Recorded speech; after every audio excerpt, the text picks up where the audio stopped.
नमस्कार आप सभी को, सभी बच्चों को स्वागत है आपका अपने आज के इस प्लेटफॉर्म पे, जाने माने प्लेटफॉर्म जे है। ठीक है, तो आज एक बेसिक इंफॉर्मेशन लाए हैं एटम के बारे में जानने के लिए। ठीक है, कि एटम क्या होता है, कुछ बेसिक इंफॉर्मेशन इसके बारे में आपको जानना है। ठीक है, तो आइए स्टार्ट करते हैं अपनी इस लेक्चर को। ठीक है, एंड तक बने रहिएगा इसी तरह। तो चलिए स्टार्ट करते हैं और जानते हैं, समझते हैं, डिस्कस करते हैं एटम के बारे में। तो अगर मैं एटम की बात करूं तो अगर इसको लिखूं तो लिख सकते हैं क्या, इट इज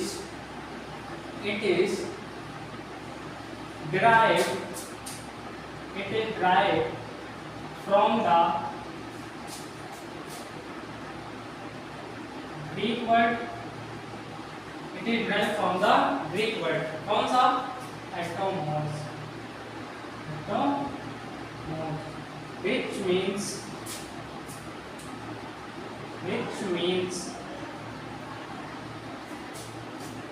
uncuttable या इंडिविजुअल। ध्यान से सुनना इस डेफिनेशन को, अनकटेबल या इंडिविजुअल। ठीक है, क्या कर रहा है कि derived from the Greek word atomos which means uncuttable and individual। देखो क्या कहा जा रहा है एटम के बारे में। जो एटम शब्द का निर्माण किया गया है वो हमारे डेमोक्रेटिक ग्रीक फिलोसोफर ने अराउंड 400 BC के आसपास किया था। ठीक है, एक स्टोरी छोटी सी मैं आपको बता दूं। ग्रीक फिलोसोफर थे डेमोक्रेटिक, जिन्होंने 400 BC के आसपास क्या किया था, इसका नाम दिया था। क्या नाम दिया था, एटमोस नाम दिया था। ठीक है, एटमोस नाम दिया था। लेकिन जो हमारे ग्रीक फिलोसोफर थे, ठीक है, उसका मतलब क्या था, उन्होंने एटमोस नाम तो दे दिया, लेकिन उन्होंने कोई प्रमाण, उनको कोई प्रमाणित नहीं किया। मतलब कोई प्रमाणित नहीं था कि ये सही है या क्या है, गलत है या कैसा है। उन्होंने ये बोला था कि दुनिया में कोई भी चीज, छोटी से छोटी चीज जो भी पार्टिकल से बनी हो वो क्या है, एटमोस है, क्योंकि उन्होंने एटमोस नाम दिया था। ठीक है, तो छोटी से छोटी चीज क्या है, एटमोस है। तो उन्होंने इसका कोई प्रमाण नहीं किया था, बस बोल दिया था। ठीक है, तो उसी बात पर उन्होंने क्या बताया था कि जो प्रमाण दिया था उन्होंने कि दुनिया से छोटी चीज क्या है, एटमोस है। ठीक है, जिसको ना तो काटा जा सकता है और ना तो डिवाइड किया जा सकता है, अनकटेबल है। इसीलिए यहाँ पर उन्होंने क्या बोला था, अनकटेबल, और डिवाइड नहीं किया जा सकता है, इंडिविजुअल। ठीक है, उन्होंने ये बोला था। अब अगर एटम वर्ड की बात करूं, ये एटम कहाँ से आया, तो एटम जो वर्ड है इसको डाल्टन ने दिया था। किसने दिया था, डाल्टन साहब ने दिया था। अपने यहाँ जो डाल्टन थे उन्होंने दिया था। कैसे दिया था, देखो जो एटमोस है, अब चाहे उससे चोरी कर लिया गया हो, चाहे उससे इंस्पायर होकर एटम नाम रख दिया गया हो, किसने रखा, डाल्टन ने रखा था। ठीक है, चाहे जो कि ग्रीक वर्ड है, ये एटम भी क्या है, ग्रीक वर्ड है, ग्रीक डेमोक्रेटिक वर्ड है। ठीक है, उसी से इंस्पायर होकर लिया गया था। अब अगर हम इंडियन है, एक गर्व की बात अगर बताएं इसके बारे में, अगर इसके बारे में, एटम के बारे में गर्व करने वाली बात बताएं तो वो क्या है, हमारे देश में एक महर्षि थे, इंडियन महर्षि थे, जिनका नाम था महर्षि कनड। ठीक है, महर्षि कनड ने क्या किया था, अराउंड वही 600 BC के आसपास, अराउंड वही 600 BC के आसपास उन्होंने क्या करा था, इसकी खोज कर ली थी। 600 BC के आसपास महर्षि कनड ने इसकी खोज कर ली थी। बस प्रॉब्लम इतनी थी कि उन्होंने एटम नाम नहीं दिया था। ठीक है, उन्होंने एटम नाम नहीं दिया था, बस उन्होंने इतना बोला था कि जो भी छोटे से छोटी चीज होती है, जो भी छोटा सा पार्टिकल्स होता है, वो एक परमाणु होता है। उन्होंने परमाणु बोल दिया था, एटम नाम नहीं दिया था। ठीक है, तो अगर ये गर्व करने वाली बात है। क्राइस्ट के जन्म से 600 साल पहले ही क्या हुआ था, इसकी खोज हो चुकी थी। ठीक है, इसकी खोज क्या हो चुकी थी, पहले इंडियन ने पहले ही कर दिया था इसकी खोज, बस एटम नाम नहीं दिया गया था। ठीक है, तो अब अगर मैं इसके डेफिनेशन की बात करूं, लिख दूं smallest particles of any substance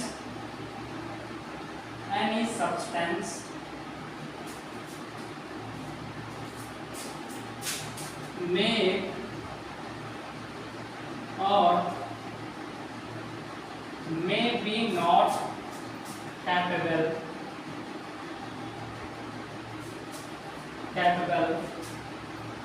may और may not क्या है, capable of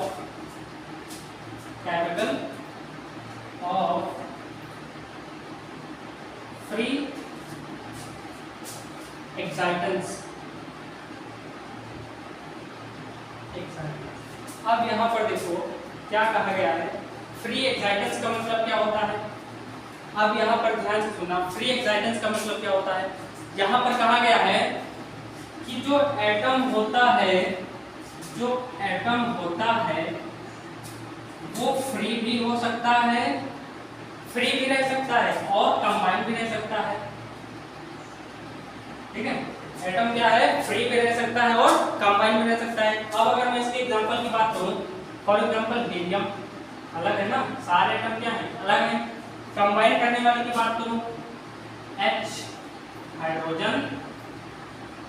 हाइड्रोजन से कंबाइन क्या है, कंबाइन इधर लिख दे रहे हैं, कंबाइन इन दोनों से कंबाइन क्या है, ऑक्सीजन। ठीक है, H2O क्या है, कंबाइन करके बनाता है ना, हाइड्रोजन और ऑक्सीजन कंबाइन करके H2O बनाता है। तो यहाँ पर कह रहा है कि जो एटम है वो फ्री भी रह सकता है और कंबाइन भी रह सकता है। ठीक है, ये बात हो गई। अब अगर यहाँ पर बोहर्स एटॉमिक मॉडल के बारे में हम बात करें, इतनी बात हो गई बेसिक इंफॉर्मेशन एटम के बारे में। अब अगर मैं यहाँ पर बोहर्स के एटॉमिक मॉडल की बात करूँ तो उन्होंने क्या बोला था, बोहर्स ने क्या बोला था, बोहर्स ने ये बोला था कि बोहर्स एटॉमिक मॉडल के अकॉर्डिंग, बोहर्स एटॉमिक मॉडल के अकॉर्डिंग जो एटम होते हैं, एटम से भी छोटे पार्टिकल्स होते हैं। उन्होंने ये बोला था, बोहर्स ने क्या बोला था कि जो एटम होते हैं उनसे भी छोटे पार्टिकल्स होते हैं। कौन से, लाइक इलेक्ट्रॉन, प्रोटॉन और न्यूट्रॉन। ये क्या है, न्यूक्लियर में ही होते हैं ना, प्रोटॉन और न्यूट्रॉन न्यूक्लियर में होते हैं, इलेक्ट्रॉन न्यूक्लियर के बाहर होता है। ठीक है, तो जब बोहर्स ने ये बात बोल दी कि एटम से भी छोटे कुछ पार्टिकल्स होते हैं, इलेक्ट्रॉन, प्रोटॉन और न्यूट्रॉन, तो जो हमारे ग्रीक फिलोसोफर और डेमोक्रेटिक थे उनकी बात तो गलत साबित हो गई, जो कि उन्होंने बोला था कि जो भी छोटा से छोटा पार्टिकल वो एटमॉस है या एटम है, वो बात तो गलत हो गई ना। क्योंकि यहाँ बोहर्स एटॉमिक मॉडल के अंदर हमने क्या पढ़ा कि एटम से भी छोटे कुछ पार्टिकल्स हैं, और वो पार्टिकल्स कौन से हैं, इलेक्ट्रॉन, प्रोटॉन और न्यूट्रॉन। ठीक है, तो अब हम अगर बोहर्स एटॉमिक मॉडल पढ़ें, बोहर्स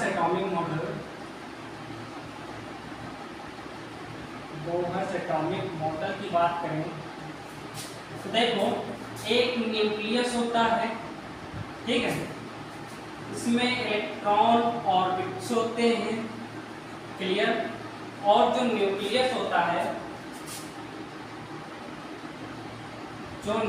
होता है उसमें प्रोटॉन और न्यूट्रॉन होते हैं। प्लस वाले क्या है, पॉजिटिव क्या है, प्रोटॉन है, न्यूट्रॉन है, ये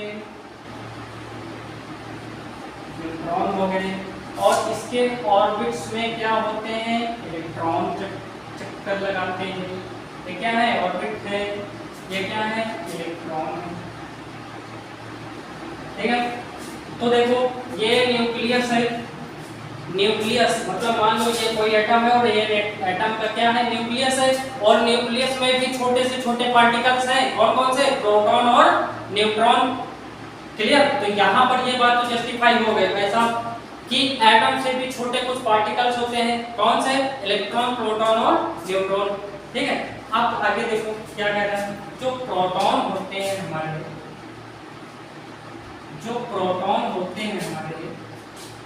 वो क्या होते हैं, प्लस वैली चार्ज पार्टिकल्स होते हैं। ग्रासुअली चार्ज पार्टिकल्स होते हैं, ठीक है।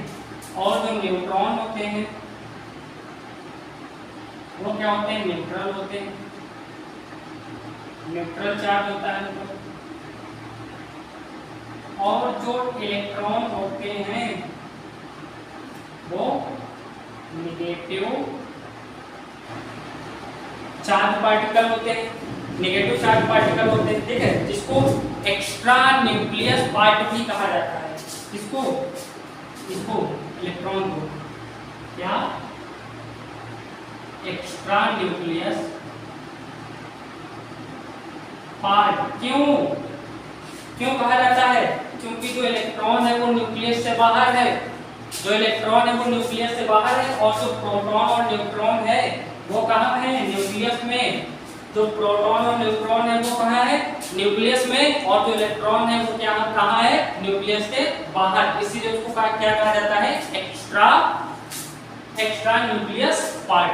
इतनी बात समझ में आई, ठीक है। इसको सब एटॉमिक पार्टिकल्स भी कहा जाता है, किसको, इलेक्ट्रॉन, प्रोटॉन और न्यूट्रॉन को।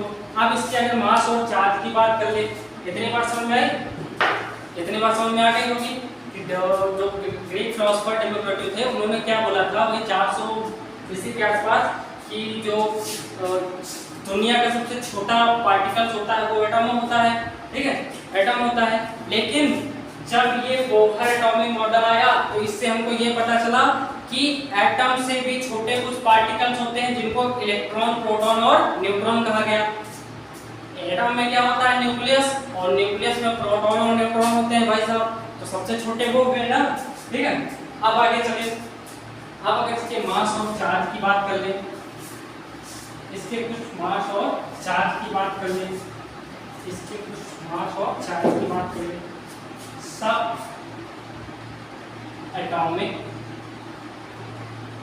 एटॉमिक पार्टिकल्स, ठीक है, जैसे इलेक्ट्रॉन, प्रोटॉन और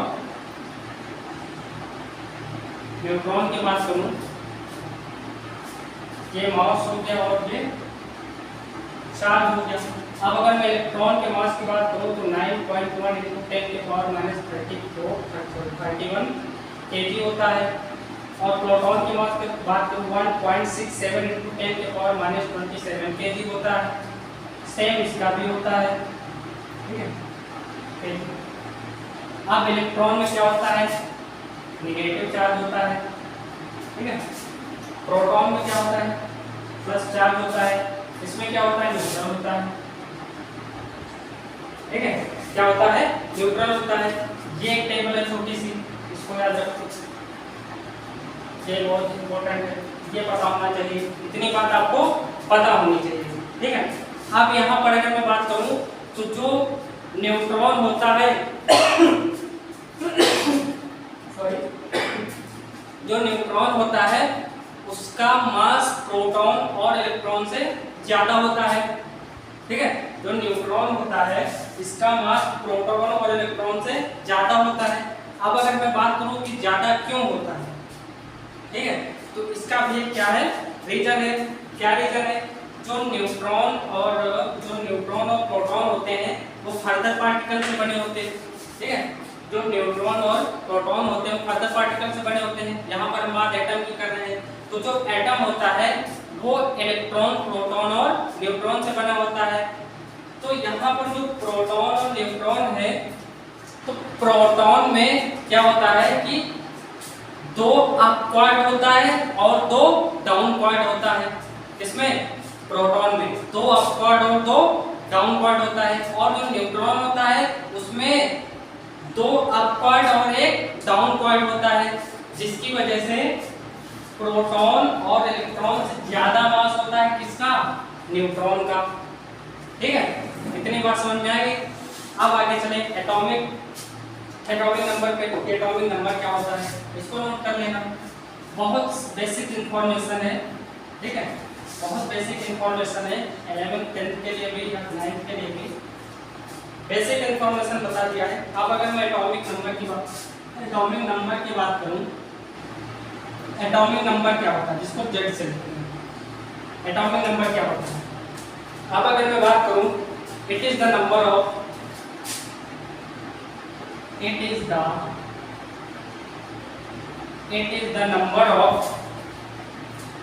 प्रोटॉन्स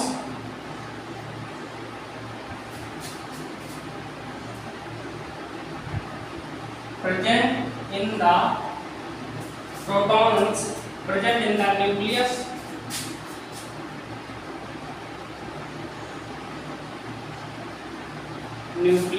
of an atom। क्या कह रहा है कि एटम के न्यूक्लियस में जितने प्रोटॉन होते हैं उसी को क्या कहते हैं, एटॉमिक नंबर।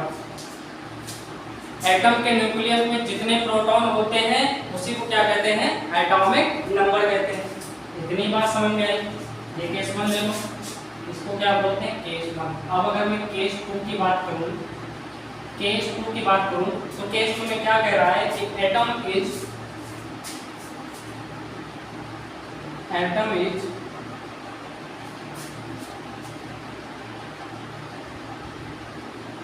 इलेक्ट्रिकली क्या होता है, न्यूट्रल होता है।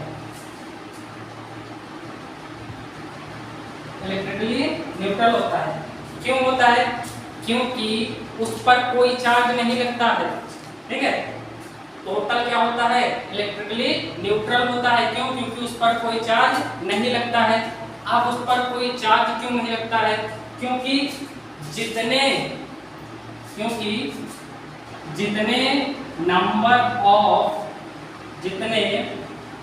जितने नंबर ऑफ प्रोटॉन होते हैं उतने ही नंबर ऑफ इलेक्ट्रॉन होते हैं।